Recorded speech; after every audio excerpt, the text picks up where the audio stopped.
Cette collection Nureyev est un lieu de mémoire en hommage à ce très grand danseur et chorégraphe Rudolf Nureyev qui a eu une carrière internationale exceptionnelle pendant toute la seconde moitié du XXe siècle.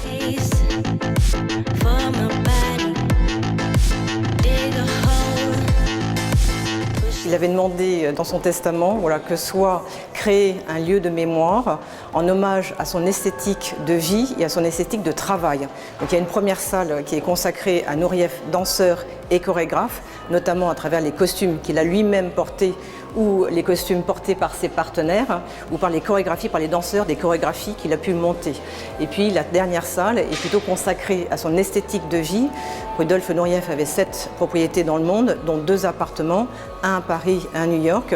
Et donc dans cette dernière salle, on a reconstitué une partie de son salon qui avait été décoré par un grand décorateur de théâtre, Emilio Carcano, qui a utilisé, si vous voulez, les trucs et l'illusion du théâtre justement pour faire un décor.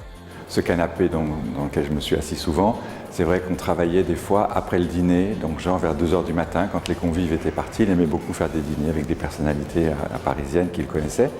Et après, on travaillait de 2 h à 4, 5 h du matin. Donc c'était une manière de travailler qui est un peu particulière, mais qui montrait son acharnement à travailler toute la journée, puisque dès le lendemain matin, à 11 h, il était à la barre. Les costumes, le théâtre, tout ça, tout ce qu'on connaît, c'est très beau. Mais c'est vrai que le côté intime, que les gens ne connaissent pas, c'était peut-être ce qu'il y a de plus intéressant.